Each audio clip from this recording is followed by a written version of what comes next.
نبي صلى الله عليه وسلم حديث كاوي حكولي اتقوا الدنيا واتقوا النساء. الدون كان اسكا إلالية دمر كان اسكا إلالية وهي قبل هدي يعني صالحات أهين أي طالحات هاي ومصيبة. انت وحا قدر هو يدي هدي يعني صالحات أهين عرورتي أي نكرجينني يا الصلاحي أي نكرجيني عرورت يا الدرية نكسوغني وكشو هدي هو يدو هو أي تاي أن علمه القرآن كبرينين وأن دينتي برينين وأن أخلاقي برينين وإلمها عنك الله احترام أن برينين عنك أبوه ده احترام أن برينين هو كسعه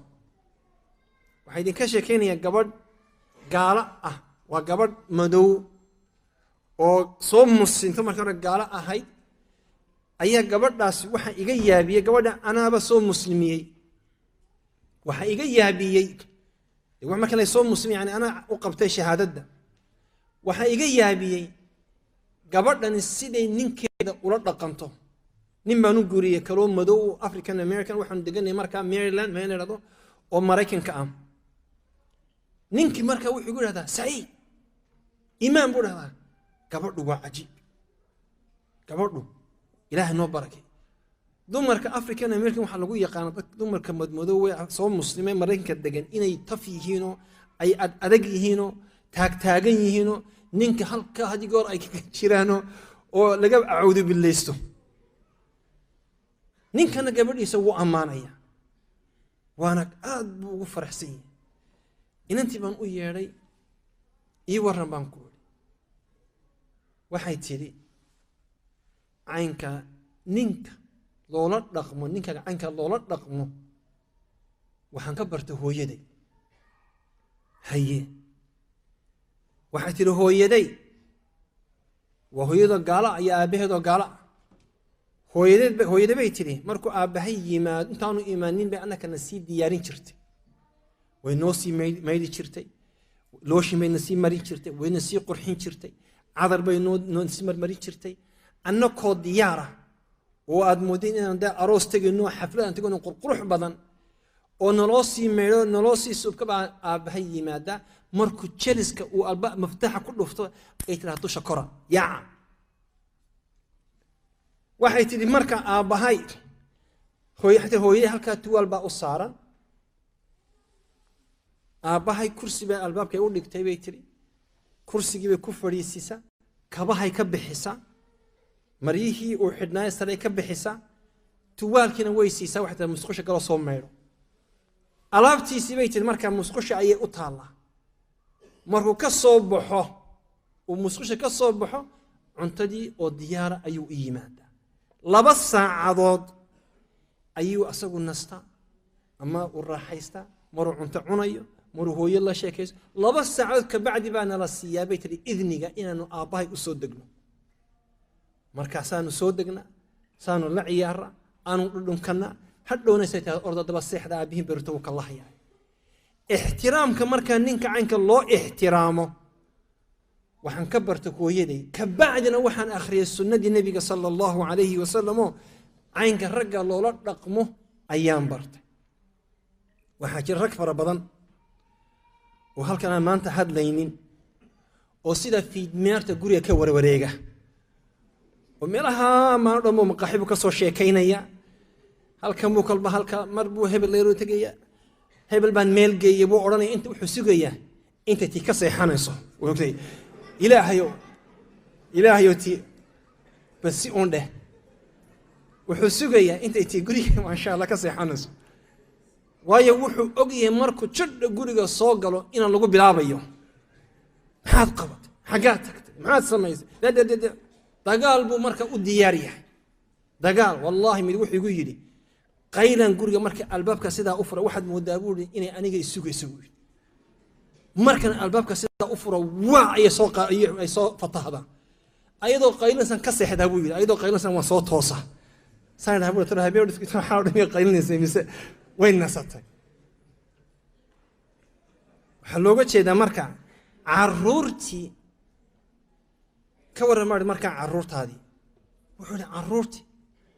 إما احترامان إما مقلان igama dambeeyaan waxba igama dhageystaan waxba igama dhageystaan waxay ku tiraahdaa saaqid sida aabbaha saaqid ha noqon ku tada carruurta orda wax akhriso bilaa macnaha orda wax akhriso waa dumarka laga acuudu billaysto gabadhu saadani ay saalixadan oo aan ay faasida tahay reerkii iyo bulshadii way gubaysaa waxaa masaa'ib ah oo annakana lagu ibtileeyey ilaahayna subxaanahu wa tacaala ha idinka badbaadiyey fasaadka gabadha waxa ka mida dumarkii inay baxayaan miyaa aragteen dumar habeenkii guuraynaya miyaa maqasheen weli waxaanu u naqaanay gabadhu hadday cishaay markay cishaay wixii ka dambeeya haddii aanay khayr ku maqnayn inay ceebtayna gurigeeda ka maqnaato gabadhu annaka waxaa ilaahay nagu ibtileeyey dumar doonayna habeen oo dhan soo jeedaan war ma security ba maxaa xaggaa la tegayaa aroosyaa la samaysanaya xaflado weekendka aanu aroos jirin ayaga iscasuumaya ilaahay haynoo barakay dumarka waxaynu naqaanay dumar dee maasha allah ilaahay subxaanahu wa tacaala hayna wada asture dumar gurigooda u soo hoyda masaa'ibka imika annaka xaggayaga weska marka la eego na haysta waxa weeye gabadhii waxay doonaysaa inay habeen oo dhan ama waa xaflad ama meelay ka soo sheekaynaysaa qaar baad habeenkii aad mooday night shift gelayaanba ilaahayna wuxuu nagu yihi quwa anfusakum wa ahliikum ilaahay wuxuu nagu amray inaynu inaku iyo reeraheena inaynu badbaadinno ninkana waxaa lagu amray wa'mur ahlaka bisalaati wastabir calayha reerkaaga waxaad ku amartaa inay tukadaan una sabr meelay ku taallo qur'aanka ma jirto gabadhaadu habeenkii ha guurayso una sabr ma jirto meel xadiisna kumaan arag aayadna kumaan arag meel ay shariicaddu dumarka u ogolaanayso inay meelaha habeen oo dhan ay sida fiidmeerta ay lugeeyaan oo aroosiya ka soo tumaana ama ay ma jirto gabadhu marka gabadha muslimadda ah waxaa laga filayaa inay ilaahay subxaanahu wa tacaala ka cabsato oo ninkeeda iyo reerkeeda ay dar yeesho gabadha saalixadda waxaa lagu yaqaanaa inay dar yeesho reerkeeda iyo ninkeeda waa taqa xadiiskii ummu sulaym wada maqashay ummu sulaym waxaa guursaday nin baa guursaday ansaarta ah ilmay isu dhareen ilmihii baa ka xanuunsaday ilmihii baa markuu xanuunsaday wuu dhintay ilmihii odaygiiyo maqan ilmihii bay aastay reeshaqadii bay dhammaysay habeenkii bay isu diyaarisay ninkeeda way cashaysiisay ninkeedii bay isu diyaarisay markii wax walba dhammaadeen bay tidhi ka warran bay tidhi hadduu qof ammaano inagaga tago hadhana uu ammaanadiisii uu la noqdo inaynu ka xumaano aynu ka xanaaqno ma waajib bay nagu tahay dee may ammaanadii celi buu yidhi maxaa ku waalay waxdadaba ilaahay ammaanuu ina siiyeyo ammaanadiina wuu la noqday ilmo yaroo ammaano uu ina siiyo ammaanadiina wuu la noqday wuu xanaaqo wuxuu yidhi maanoo ilmahayga dhintay ayaad isukasay qurxisay ee cashaysiisay ad waxaad uu cadhooday waabuu duday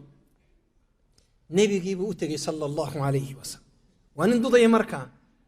gabadhii caynkaasay umma sulaym caynkaasay igu samaysay buuhi yaa rasuul allah wuxuu ihi nebigu sala allahu calayhi wasalam way axsanad way hagaajisay arrinta ilaahayna xalayto ilmo ayuu idinka abuuray culammadu waxay dhahdeen ilmahaasi dhashay habeenka ilmaha ilaahay abuuray markuu dhashay uu weynaaday horta 7 inan oo xaafida ayuu ilaahay siiyey khayrkii adduunka iyo aakhirana wuu siiyey ilmo saalixa buu ahaa ilmo saalix ayuu ahaa dadka meero fara badan ragga Soomaaliya waxay ka ashkatoodaan waxay yiraahdaan dumarka iyagu waxay isqurxiyaan oo ay isdiyaariyaan waa marka aroos la tegayo soo dhab maaha iska qeyrta dumarka idima arkayaan iska qeyrta idima arkayaan gabadhaynu dumarkeen haddii maasha allah habeenka aroos jiro dirici ugu dambeeyey dahabka meel allaaliya meel ka keenan garan mayne way iska lulaan dumarku berigii hore waxaa la yidhi dacas bay isa dhici jireen intay ismariyaan baa la yidhi bahalkii maxaa la odhan jiray mayba berigii dambe u yihiin boorarkii imika gabadhu makiyash bay tegaysaa saaluun bay tegaysaa timahay soo feedhaysaa wayse soo qurxinaysaayo caynka gabadhiyaad xural cayn moodid ayaa kaa baxaysa waxay soo noqonaysaa iyadiyo daalan diricii iyo dahabkii iyo wixii aad u iibisay ama iyadu iibsatayba adugu kolleyba horta laa tatamatacu bih dadka dabadda jooga ayuu ilaahay subxaana wa tacaala nasiibkooda sii nin baa ka sheekaynayey wuxuu yidhi gabadhaydiibaa waa la soo hadlay waxaan ku idhi caawa waynala casuumay diyaargarow casuumad ayaa caawa jirta diyaargarow wuxuu yidhi gabadhii baan u imi mayka bay isa sii marisay way isa sii qurxisay xamuurad bahalkii indhaha maxay xirribo beena oo aad moodid kuwii gorayada dhabanadii bay casaysay cidiyo beena oo fayka ayay iska taagtay wuxuu ihi gabadhii oo aad moodid xuural cayn baan gurigii imi oo diyaar ah gabadh markaa waan fadhiisay kabihi baan iska bixiyey way iyara sugtay waxay sugaysaa intaan maydhmaydhanayo waan maydhmaydhay bajaamahaygii baan iska soo xidhay macawisaydii waan dhex fadhiisay gurigii waar maxaa dhacay bay tiri miyaanayna baxaynin wuxuu yidhi maanta innaka iscasuunay innaka ayaa iscasuunay oo waxaan u darsaday wuxuu gabadhaydii quruxda badnayd inaan mar kale arka ayaan jeclaaday marka ilaahay ha ku barakay waad qurux badan tahay sidaa inoogu joog buu yidhi waxay tiri makaa dhabba haa buu yidhi oo kaftan maaha kaftan wuxuu yidhi intay sidaa tidhi ayaa wixii ay dibnaha marisay iyo wixii ay dhabanada marisay iyo wixii indhaha marisayba sidaa isku dhamboqday buu yidhi cifriid yar baa ka soo baxay buu yidhi meeshii ilan kalarol buu leeyahay cifriid yar hooyada ku kadabgoobay tiri markaa waa kan hooya ku kadabgoob gabadha muslimadda waxaa looga baahan yahay inay ninkeeda isu qurxiso oo haddii ay doonayso xaflad iyo inay bedelato iyo caynka inay waqti munaasiba ay u timaado ay tagto oo aanay ka noqoto